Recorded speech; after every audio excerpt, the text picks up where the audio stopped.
Assalamualaikum warahmatullahi wabarakatuh. Halo semuanya, kenalin saya Windy Anjani Maulidia.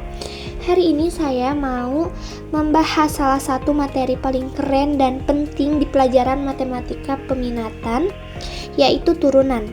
Kita akan lihat kenapa turunan itu seru dan gimana cara kerjanya. Yuk langsung aja kita bedah materinya. Kita mulai dengan yang pertama, yaitu turunan aljabar. Turunan aljabar adalah fungsi baru yang diturunkan dari fungsi aljabar sebelumnya, yang menunjukkan perubahan nilai fungsi tersebut dan juga dapat diinterpretasikan sebagai kemiringan atau gradien garis singgung pada grafik fungsi di titik tertentu. Jurnal juga menyebutkan bahwa penelitian terhadap mahasiswa menunjukkan kesulitan dalam penerapan aturan turunan, seperti dalil rantai, serta kesulitan dalam menginterpretasi soal. Jadi, intinya turunan adalah alat matematika yang kita pakai untuk mengukur tingkat perubahan. Nah, di sekolah kadang kita suka bingung saat menerapkan aturan-aturan turunan. Apalagi aturan rantai, makanya kita harus kuat di rumus dasarnya. Ini dia senjata kita, yaitu rumus-rumus turunan aljabar yang wajib kita kuasai. Yang pertama ada turunan pangkat. X kuadrat N paling sering dipakai pangkatnya N turun ke depan, lalu pangkat yang lama dikurangi 1, jadi N-1. Yang kedua, turunan konstanta. Kalau fungsinya hanya angka saja, misalnya fx sama dengan 5, maka turunannya selalu 0. Yang ketiga ada turunan penjumlahan atau pengurangan. Kalau ada dua fungsi dijumlah atau dikurangkan, kita tinggal turunkan saja nih masing-masing fungsinya. Gampang kan? Lanjut yang keempat ada turunan perkalian. Nah, yang ini sedikit spesial. Kalau fx u dikali v, rumusnya adalah u aksen v ditambah u dikali v aksen. Jangan sampai ketukar ya. Lanjut yang terakhir ada turunan rantai. Ini dipakai untuk fungsi bersarang.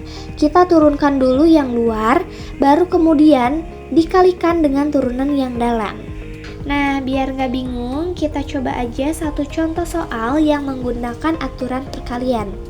Di sini kita diminta mencari turunan dari fungsi fx sama dengan 2x kuadrat plus 3 dikali x plus 5.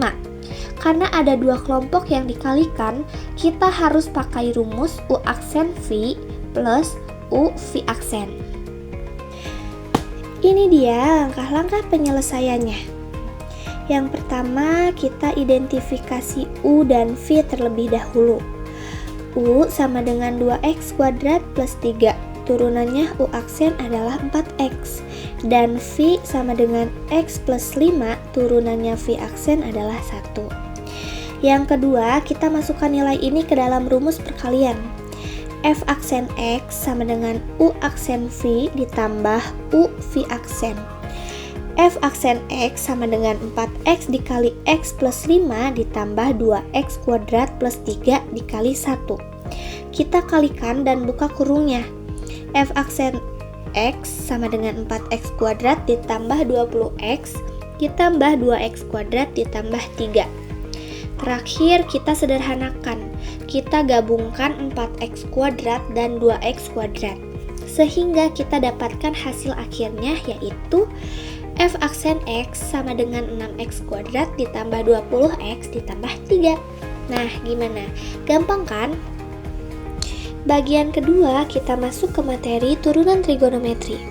Turunan trigonometri adalah persamaan turunan yang melibatkan fungsi trigonometri, sin, cos, tan, dan mengukur tingkat perubahan suatu variabel.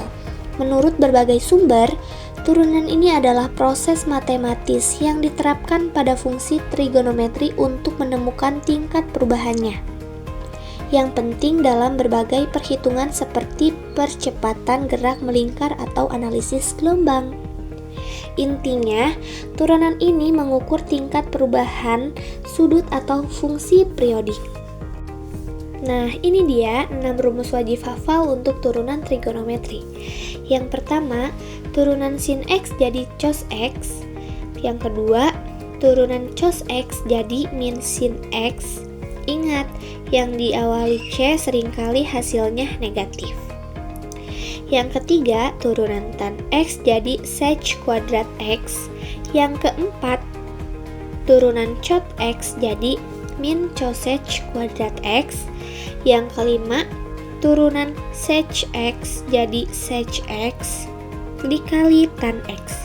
Dan yang terakhir, keenam, turunan cosec X jadi min cosec X dikali cot X. Nah, sekarang kita coba lagi kerjakan contoh soal turunan trigonometri. Tentukan turunan pertama dari fungsi f(x) sama dengan 4 cos x plus 6 sin x. Karena ini adalah operasi penjumlahan, kita akan menurunkan masing-masing suku, lalu menjumlahkan hasilnya. Ini dia langkah-langkah penyelesaiannya. Kita turunkan 4 cos x dan 6 sin x secara terpisah. Turunan 4 cos x. 4 dikali turunan cos x, karena turunan cos x adalah min sin x, maka hasilnya adalah 4 min sin x. Dan turunan 6 sin x. 6 dikali turunan sin x, karena turunan sin x adalah cos x, maka hasilnya adalah 6 cos x. Jadi, kita dapatkan f aksen x sama dengan 4 min sin x ditambah 6 cos x. Hasil akhirnya adalah f aksen x sama dengan min 4 sin x plus 6 cos x. Ini menunjukkan bahwa turunan pertama fungsi tersebut adalah min 4 sin x ditambah 6 cos x. Nah, itu dia pembahasan singkat dan padat mengenai turunan aljabar dan turunan trigonometri dari saya. Semoga materi ini bisa lebih mudah dipahami dan membantu kita semua di pelajaran matematika. Kalau ada pertanyaan, silahkan ditanyakan. Terima kasih banyak atas perhatiannya.